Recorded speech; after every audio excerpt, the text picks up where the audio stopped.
Good afternoon, everyone, and welcome to the NParks Spotlight webinar on exploring Singapore's shores. My name is Samantha, and I'll be your MC for today.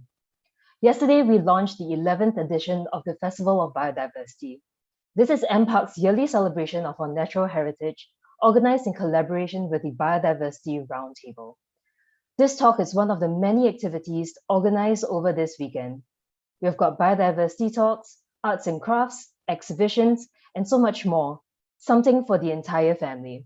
Do visit the website for more information and the physical exhibition at the Singapore Botanic Gardens. I would like to welcome and share that speaking today, we have Ms. Iffah Iesa, who is a scientific officer curator overseeing the various collections in the Loh Kok Sheng Natural History Museum at the National University of Singapore. We also have Mr. Loh Kok Sheng, who is an educator who previously researched mass mortality and recruitment of macrofauna at Chek Jawa, as well as the feeding, autonomy, and cannibalism in the Sensar. Over the past 15 years, he has regularly surveyed the intertidal shores of both mainland and offshore Singapore and has a wealth of experience. And not forgetting with us for today's session is Mr. Daniel Yong, our Singapore Sign Language interpreter. As a city in nature, Singapore is home to a great diversity of animals and plant species, which can be found in a myriad of ecosystems like rainforests, mangroves, and coral reefs. These ecosystems are especially important in our urban environment. They provide a variety of ecosystem services, like cleaning our air and water, protecting our coastlines, and providing us with opportunities for recreation and education. Over the COVID-19 pandemic, Singaporeans have visited our parks and nature areas in record numbers. As people visit our shores more and more, it is important to better understand the animals that inhabit these fragile ecosystems and how we should interact with them.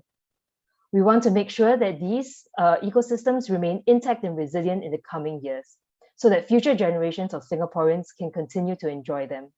Remember the golden rule: leave nothing but footprints, take nothing but pictures. Before we start today's session, we would like to remind everyone that there will be a 15-minute Q&A session after both talks. For those of you joining us on Zoom, if you have any questions for either of our speakers, feel free to type them in the chat box. Do make sure that your settings are adjusted such that you can see our speaker and sign interpreter using the instructions on the screen. With that, I want to invite our first speaker, Iffah, to share about her journey in this field from a volunteer for NParks' comprehensive marine biodiversity survey, as well as her love for medusozoans, or jellyfishes. Iffah, over to you. Thank you, Sam. Good afternoon, ladies and gentlemen. Welcome. Let me get that. Yes, that's it. Welcome to Where the Wild Things Are, Marine Edition. Actually, that's a bit of a lie. Sorry, it's mainly jellyfish edition. So you will see a lot of jellyfish in the next 15 minutes or so. Thank you in advance for your time. I'm Iffah, as introduced by Sam, a scientific officer from the Loh Kok Sheng Natural History Museum. I've loved jellyfish since I was 18. And 12 years later, I'm super happy to be here sharing about some of my passion and hoping that you will learn maybe one or two things about jellyfish.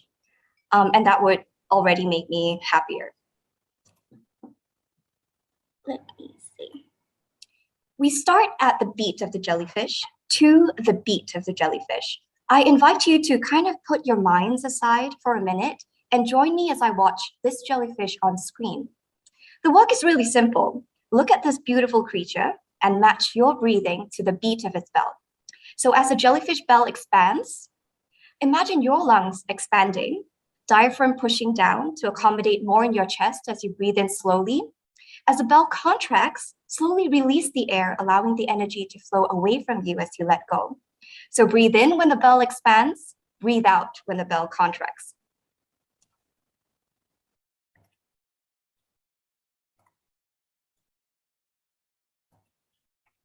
All right, so now watch as the jellyfish. Okay, bell is expanding, breathe in. Bell is contracting, breathe out. So, and do that for a bit. So one last time, belly is expanding, breathe in. Belly is contracting, breathe out. Oh my God, it's a bit too fast. Please don't hyperventilate on me. All right. So thank you for joining me in this a bit erratic activity. The jellyfish to me is more than just a jellyfish. It is more than just work. It is more than just another mystery to solve. It's what I embody to be and something I aspire to be. And in many ways, we are like the jellyfish. As we grow, as we develop, we build mechanisms and strength to survive, to eat, to live. The jellyfish has special cellular mechanisms to survive. They are called nematocysts.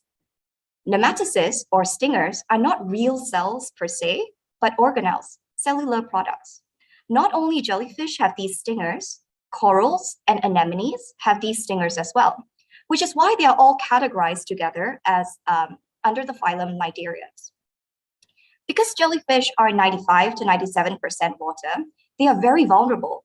They use these stingers to capture prey and to defend themselves from predators. They are brainless, they are heartless, and some of them are even immortal. By immortal, I mean they can reverse their life cycle and wait until the conditions are right before they start growing again. Some of them even glow in the dark, and the proteins are extracted for various biomedical applications. Jellyfish are ancient creatures. Fossils of jellyfish date back to over 500 million years ago, even before the dinosaurs existed on Earth. When I say jellyfish, I am referring to these four main groups of medusae in the phylum Cnidaria, spelled with a silent C. The first one is the Scyphozoa, classic-looking true jellyfish. Two examples on screen are the Mastigius papua and the Aurelia species. Mastigius papua, we see them around in Singapore once in a while. I think you might have spotted them if you're looking out at sea. They harbor these very special algae friends in their body that photosynthesizes. They can be really colorful. They have blue, green, and brown all in one body. The Aurelia species, also known as the moon jellyfish, is extremely popular in aquariums all over the world. You have probably seen them in sea aquarium. They have these characteristic four horse-shaped gonads that you can see through the bell.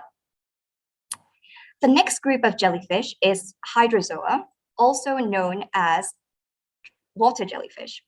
The water jellyfish shown here was collected from Singapore and are very, very tiny, some less than a centimeter. You will need a microscope to examine these ironid jellyfish. The third group of jellyfish are the box jellyfish, extremely beautiful. These two examples of box jellyfish were collected from Singapore. The Tripodelia cystophora is also known as the mangrove box jellyfish, was collected from Sumbawa by some kayakers. The adults are very small, with a bell around the size of a 20-cent coin. The Chironex species of box jellyfish is a large box jellyfish. This specimen was collected from Sentosa and has a bell of around 15 centimeter in height. The last group of jellyfish is the stalked jellyfish in the group Staurozoa. We have yet to discover the stalked jellyfish in the region, so if you do see them during your intertidal walks, please let me know. Okay, there is not enough time today to go through all the differences among the groups of jellyfish, but let me give you a small taste. Between the true jellyfish and the box jellyfish, can you tell the difference in the general shape? One looks more mushroom on the left, and one looks more box-shaped on the right. The robust mushroom-shaped one usually indicates that it's a Scyphozoa or a true jellyfish. The box-shaped one is a box jellyfish. The way the tentacles are arranged can also tell you some information. For the true jellyfish, for example, there are usually oral arms extending down from the middle of the bell, so right from the middle. For the box jellyfish, the tentacles are found at the four corners of the bell. So if you imagine a box, and the four corners of the box are where the tentacles are clustered, now that's usually a box jellyfish. Other features, such as the presence of complex sensory structures at the side of the bell of the box jellyfish, known as the ropelia, you can see it labeled B here in the box jellyfish photograph. That is a cluster of lenses that helps the box jellyfish see. So if you look at this structure under the microscope, they look eerily like the human eye, except that every single sensory structure has 6 lenses in them. Imagine the box again. There are 4 sides to the box. Every side has a complex eye-like structure, and that is very unique to the box jellyfish. In total, it has 24 lenses. Now, between the true jellyfish and the water jellyfish, the differences can be very varied depending on what you compare. The true jellyfish tend to be more robust looking and more complex, while the water jellyfish tend to look relatively simple. But that's really just scraping the tip of the iceberg. The diversity of water jellyfish is crazy, and I don't know how to begin describing the differences without getting carried away. Some hydrozoans are also made up of different organisms called zooids, working together as a single entity. The differences among the jellyfish does not only exist in the adult stages of the jelly. The life cycle of the jellyfish is extremely complex. They can go through sexual reproduction and asexual reproduction, meaning they can clone themselves at different parts of their life cycle.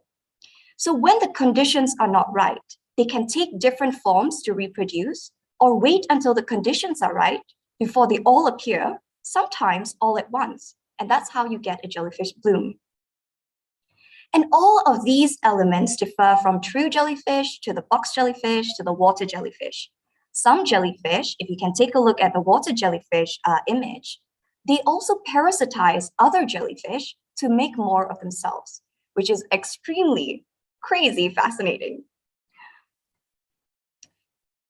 So most of us go through life thinking about how best to make the least negative impact. We don't want to be bad people, and death is a really hard thing to deal with. Killing animals, preserving them seems to be a really bad thing intuitively. There are many schools of thought. There are some researchers who do not rely on specimens to study biodiversity, and there are some researchers whose entire livelihoods depend on specimens. Depending on who you ask, the answer would vary with equal confidence to the question, are specimens important? My first experience personally with specimen preservation was about 10 years ago when I was a student and part of the preservation team in the Comprehensive Marine Biodiversity Survey. From my experience, it is difficult to identify many jellyfish just based on photographs. And if you ask a lot of the scientists, it's probably the same for them as well. Even the DNA work, the molecular work, is difficult to match because the database is not complete. Scientific names also change. As we better understand the world with more new techniques, more new technology, scientific names will constantly be updated based on the updated knowledge. So having specimens allow for re-examination and reconfirmation of the hypothesis, that is, the scientific names. Sometimes the opportunity to collect the specimens does not coincide with the availability of experts and the technology to identify them. Especially in areas where baseline studies are not adequately conducted, without specimens, it is difficult to know with confidence the species that we are looking at. Let me give you an example. On the left is a beached medusa found on Changi Beach. The top of the bell has these beautiful projections, and the general structure tells me that it is from a specific family of jellyfish called Lobonamidae. But there are 2 possible genera in the family. To diagnose them down to genus and to species, I need to inject the bell with a colored liquid to visualize the gastrovascular canals. Different species, the canals look different. So only with a specimen and the necessary work can we confirm which genus and which species it is. Singapore conducted a mega marine survey called the Comprehensive Marine Biodiversity Survey, or CMBS, which I briefly mentioned that I took part in before. It was conducted over 5 years with the purpose of taking stock of our marine biodiversity. Different habitats were covered, from mudflats to coral reefs to seabeds. and workshops with members of the public and researchers were conducted with scientific experts for education and training. Before everything begins, we need specimens. Using different methods, we are able to collect animals from different habitats. The photograph here was taken during the survey off a boat, and this setup is key to dredging or trawling to examine the seabed and the water column. Similarly for jellyfish, many methods exist to collect them. Depending on budget and manpower, we can employ different methods. It's not just what we use to collect the animals that is important though, it is also when we collect them. Animals sometimes don't follow our calendar. They don't identify their existence based on the months of the year. They don't think, hey, it's the month of June, it's time to appear in Singapore for a holiday. So there is a fair degree of uncertainty in collection as well. And there is always a need to resample regularly. Now that we have collected the specimens, it is time to sort them. This photograph shows volunteers and researchers sorting the animals into their identities as best as possible. At this point in time, you don't need to know exactly what they are. You just need to see what looks different from the rest. And this is one of the most fun parts of the surveys to me, because you get to learn so much. You get to see things that you've never seen before. It's extremely fascinating. After sorting, the animals are preserved. Depending on the important features of the animals, different methods and chemicals are used. One of my favorite animals to preserve is the ophiuroids or brittle stars. This photograph shows them being fixed in a comet shape until they are stiff in that position before the final preservation. Every single specimen is tagged and labeled so that researchers can account for everything that's collected. With time, effort, and experts, the specimens allow for examination and re-examination, as I've mentioned before. For example, in this photograph, the nematocysts or stingers can be profiled as part of the description of the species of jellyfish collected. I was looking at the stingers from the tentacle of a box jellyfish in this photo. So what's next? Despite our efforts, actually, there are a lot of areas in Singapore yet to be surveyed. We also have to consider the timescales of many animals. Depending on the condition of the environment, the jellyfish, for example, can exist in different forms of their life cycle.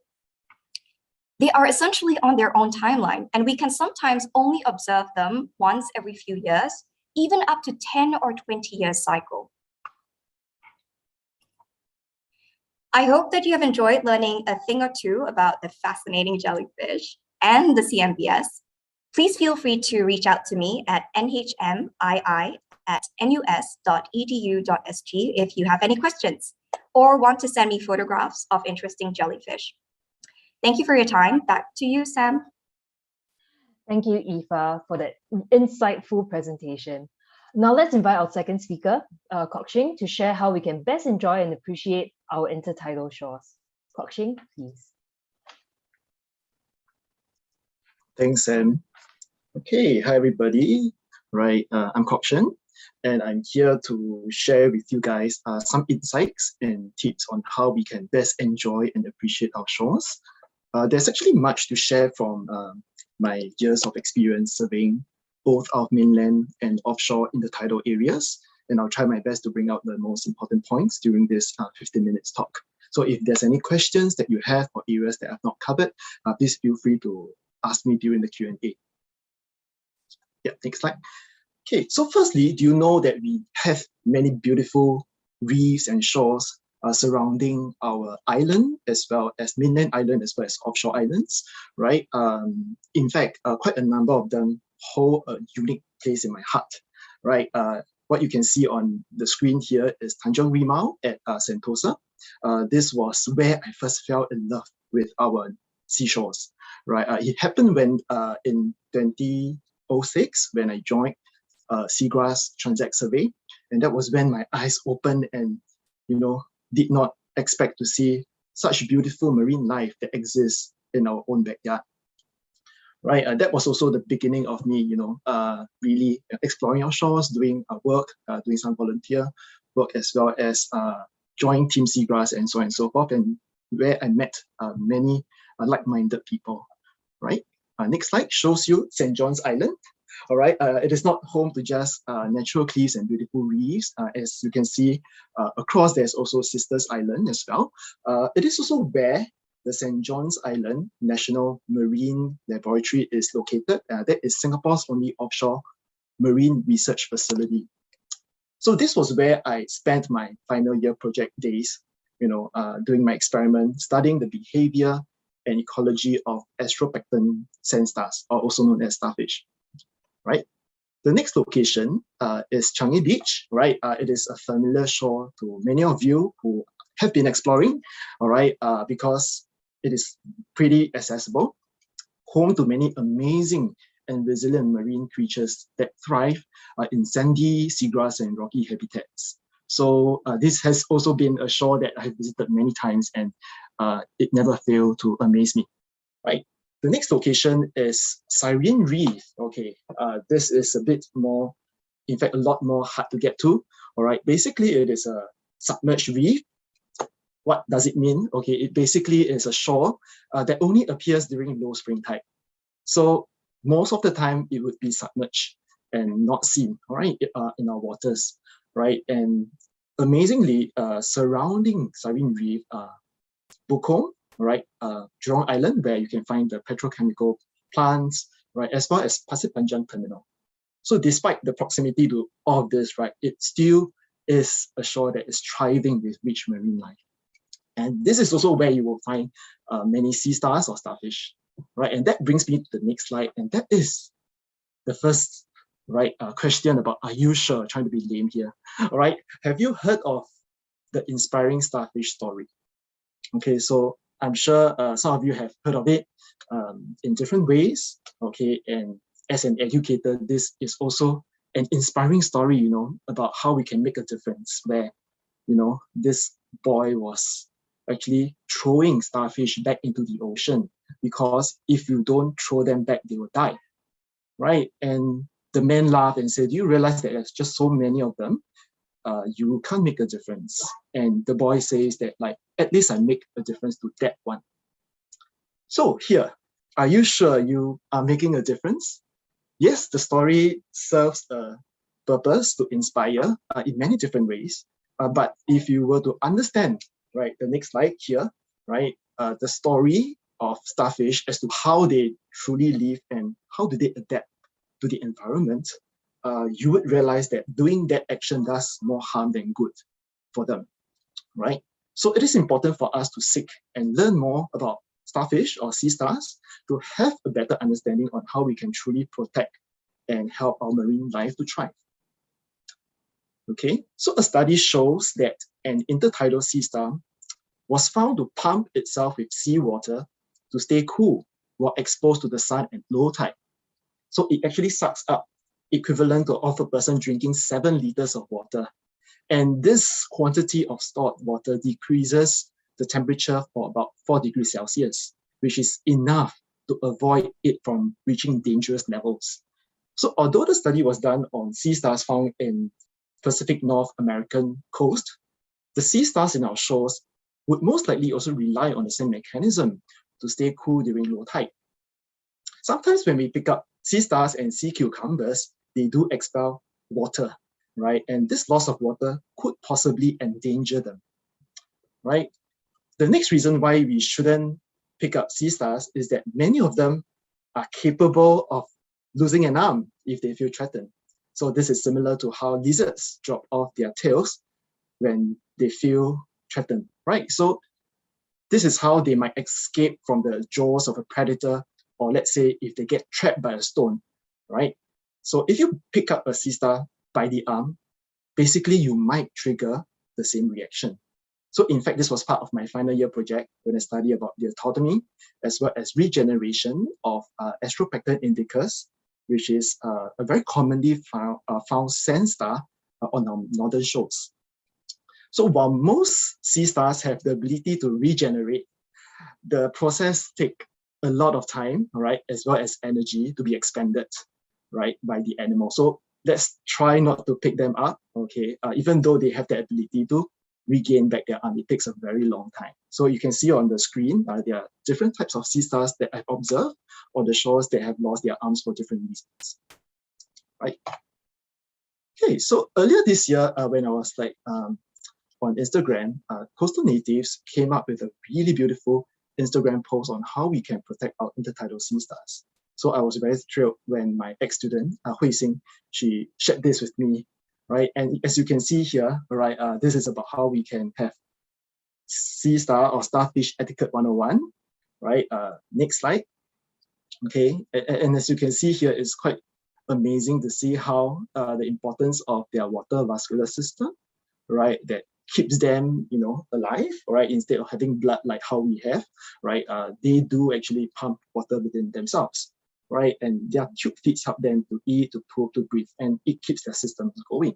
So please do not leave them out of the water because that causes them to suffocate, right? The next slide shows that do not touch them, as mentioned, okay, they will undergo stress and may drop off their arms, and they need their arms, right? They need to eat, right? And they need their tube feet to help them to move, right?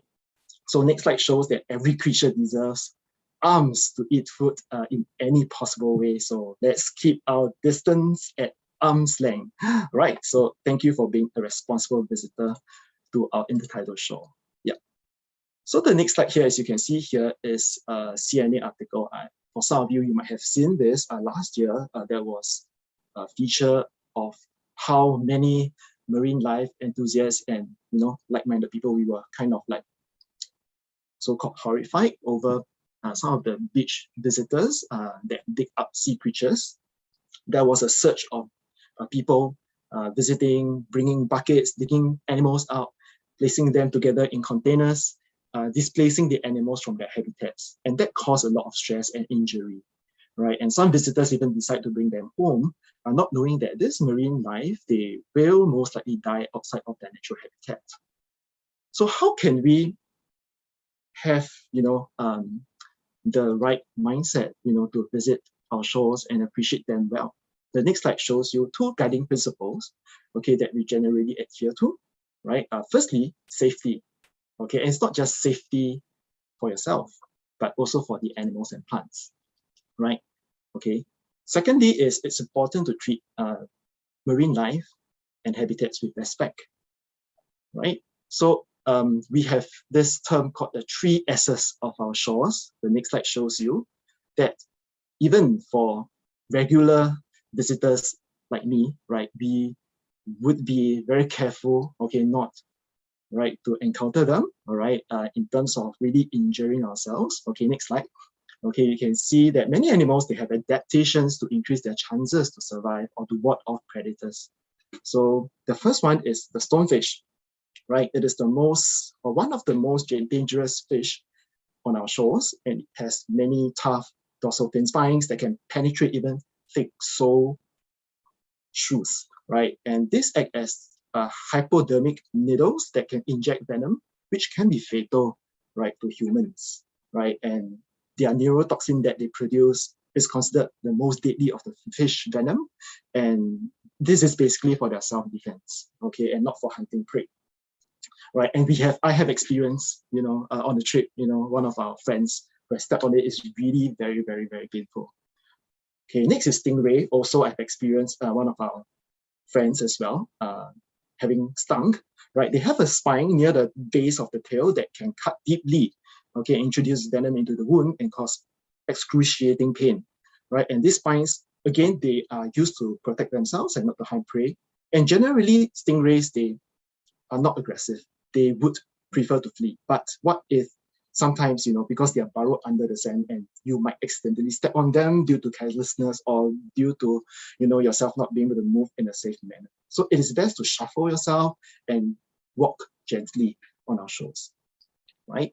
Okay, so not only that, importantly, wear covered shoes, right? And yeah, be very careful. Do not step on murky waters because, yeah, you may not know what you are stepping on, right?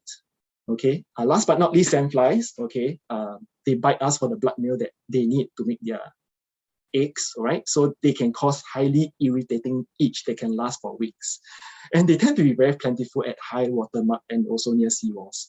So again, when we go out, try to cover ourselves as much as possible, right? Okay, next slide. More animals. Okay, I'll just go through them very quickly.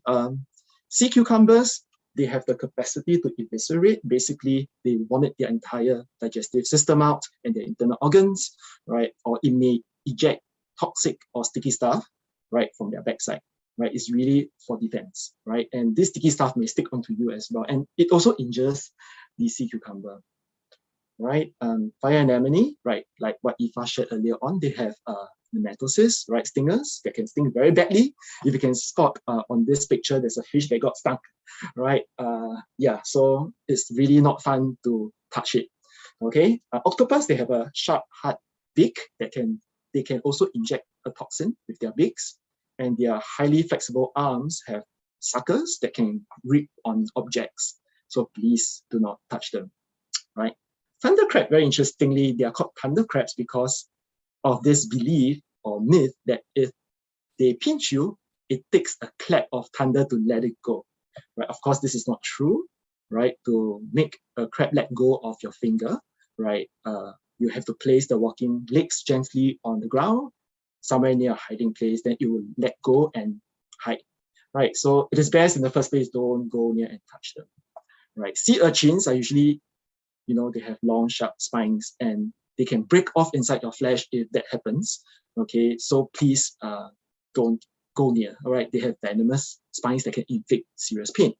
And stinging hydroids, okay, they look, wow, this looks pretty, right? Like they can inflict painful burning stings, right? That take a long time to heal, right? Even a slight brush against it can cause immediate fiery reactions and painful, swells. So try not to go close, and that is why we wear long pants, right, on our shores. And especially also earlier on, Iffah shared about jellyfish, they are also, able to sting us as well, right? Yeah, so generally do not touch or handle animals.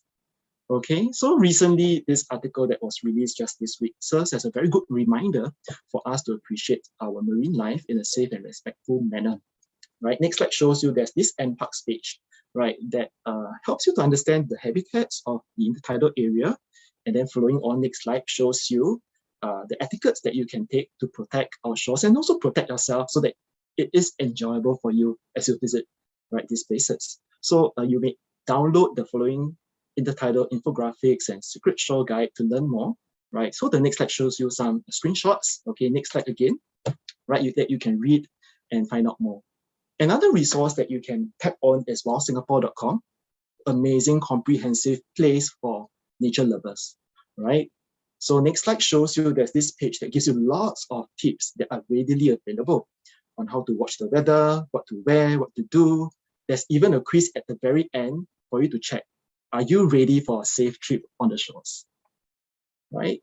So next slide shows you this image of Changi Beach. If you're a first-time visitor, you may think, hey, it looks quite barren from afar. But there's lots to discover when you look closer.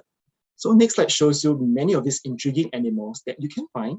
They may come in all sorts of color, shapes, and behavior, right? So next slide shows you this Wild Singapore's fact sheet, wonderful resource for visitors to learn more about the animals that you have just found on the shore. And if you don't know the name, you can try the photo index function, okay, where you can identify them based on their features, size, and patterns. Okay, last but not least, I'll just take a bit of time to just cover this part on shore photography. Question here is, do we really need elaborate and complicated setup for taking good photos of our shore? Right? For most shore regulars, like myself, we try to travel light because it helps us to be more mobile, right? So personally, I use a DSLR and also an underwater camera for my trips, right? While many of my friends actually, they just bring along a point and shoot, all right, which means non-DSLR, even more light, all right? Next slide shows you some tips. Firstly, as mentioned, take nothing but photographs, okay? And take photos without harming nature. Very importantly, sometimes we may unknowingly go on this pursuit, okay, to take the perfect photograph at the expense sometimes of the animals. We may handle them, position them in a way that will give us the best angle. Okay, do take note that it is best to photograph animals where you find them because it's more natural and less stressful.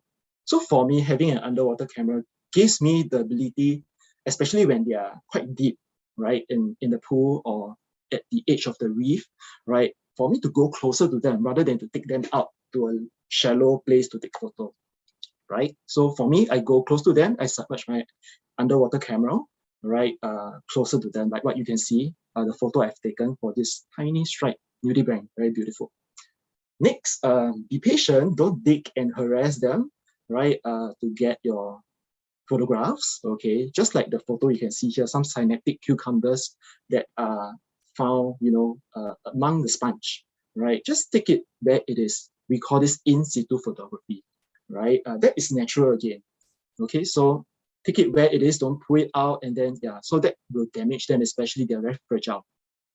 Okay, and if really the conditions doesn't allow you to take a good photograph, there will be an opportunity next time, right? So that's another reason for you to visit our shores again. Okay, so next slide shows you, right, that pools where we usually find the most interesting creatures, right?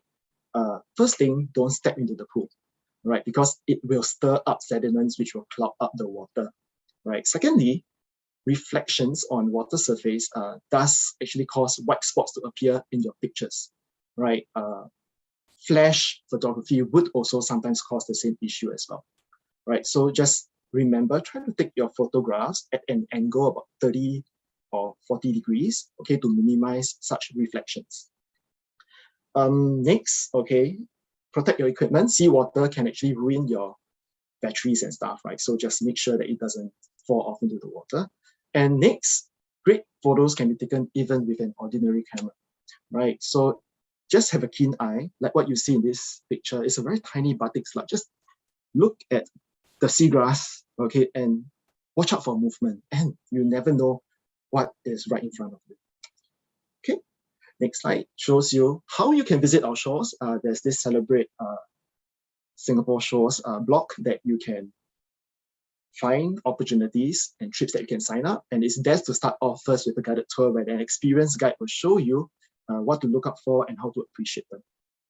Okay, right, so consolidation of what we have shared, okay, very importantly, is to seek to find out more, all right, explore safely and sensitively, right, be able, okay, to spread appreciation and awareness.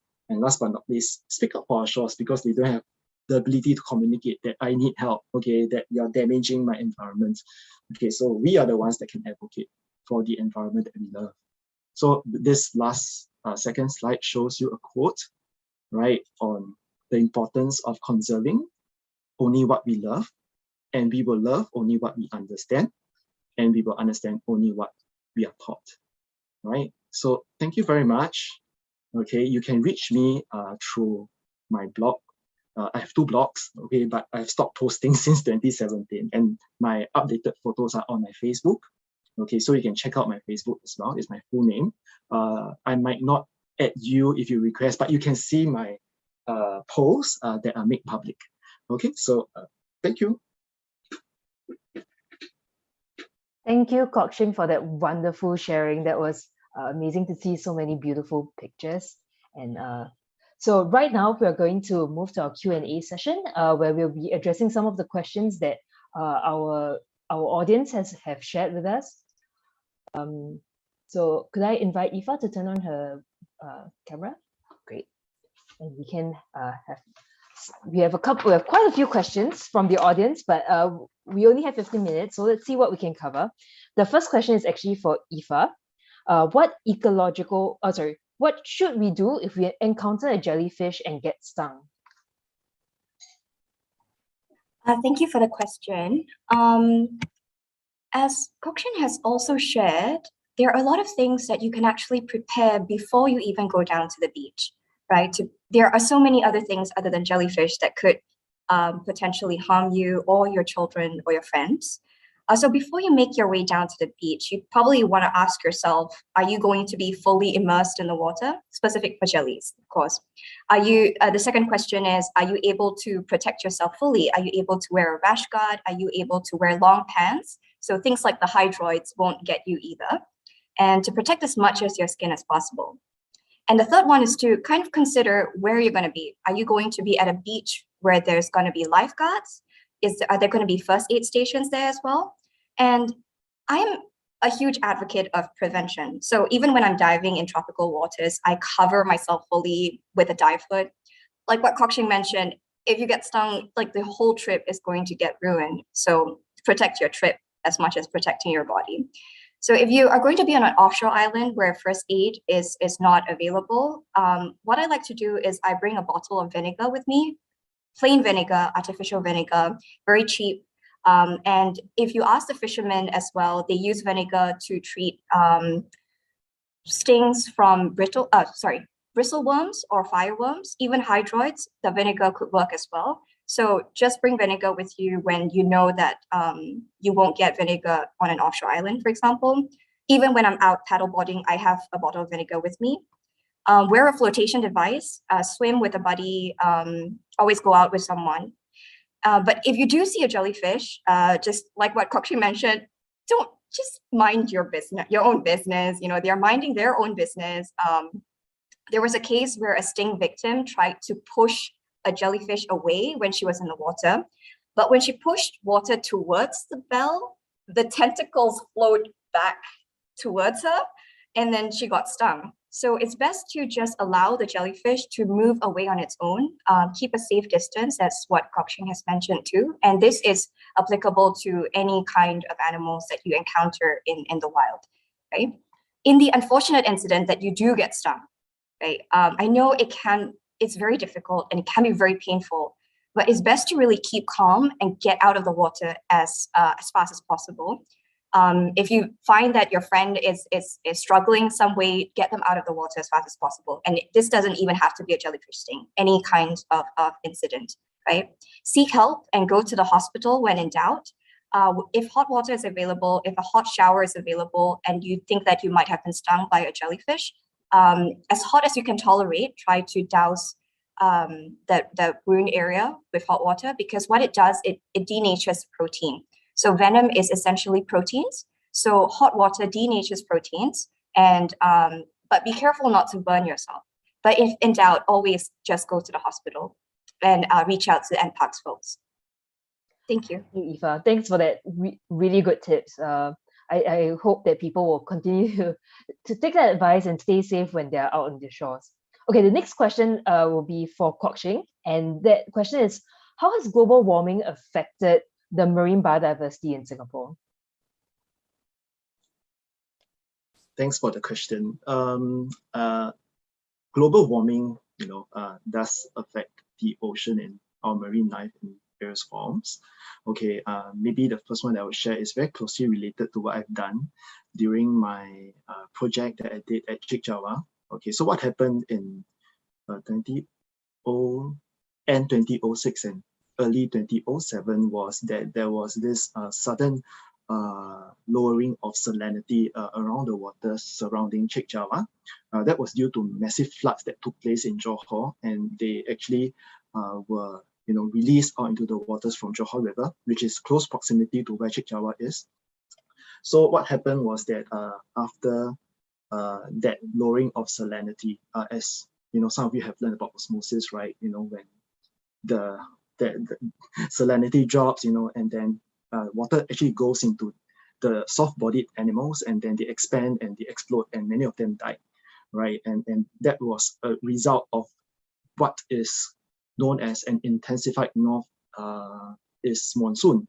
And we can't be very sure for that occasion it was due to global warming, but this can happen when global warming takes place, right? Where many of this extreme weather, either extreme drought or extreme rainfall takes place, and that affects the environment in many ways, such as this, right? Another way that in which how it has affected our marine life would be through coral bleaching.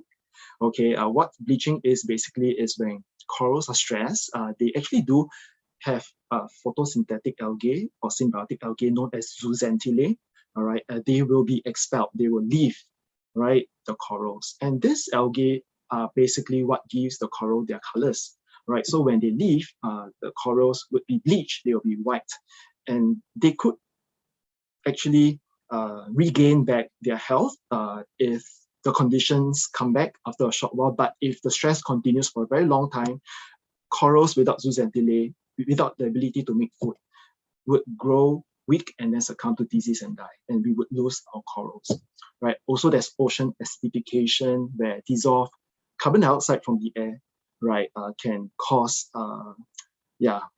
impact on our corals, our shellfish, our planktons, right? Because it lowers the amount of calcium carbonate available, right?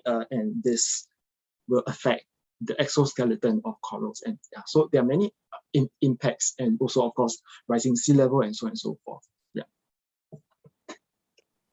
Okay, thank you, Kok Sheng. Well, so it seems like climate change can affect our biodiversity in a number of ways, and hopefully it's something that we can help them become resilient against over time.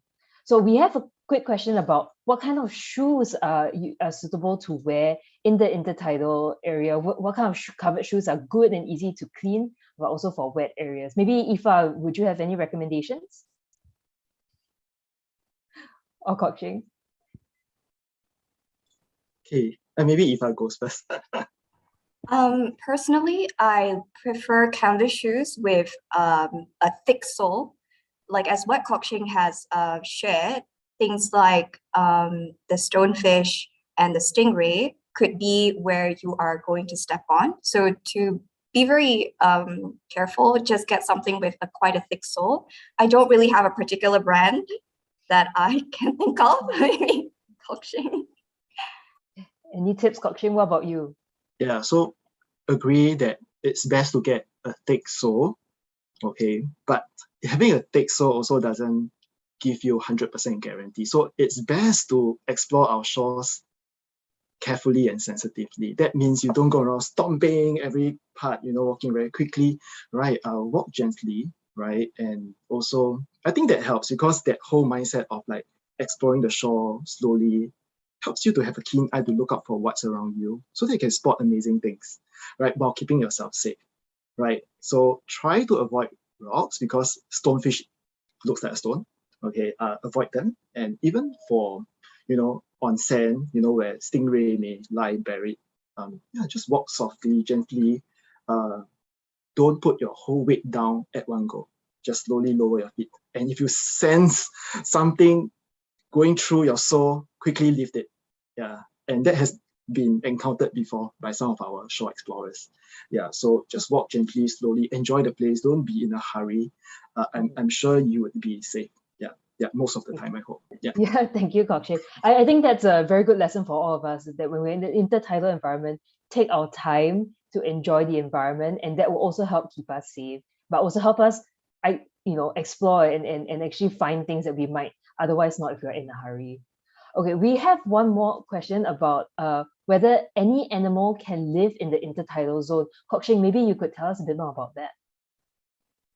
Sorry, what's the question again? Can any animal live in the intertidal zone, or is it only certain animals?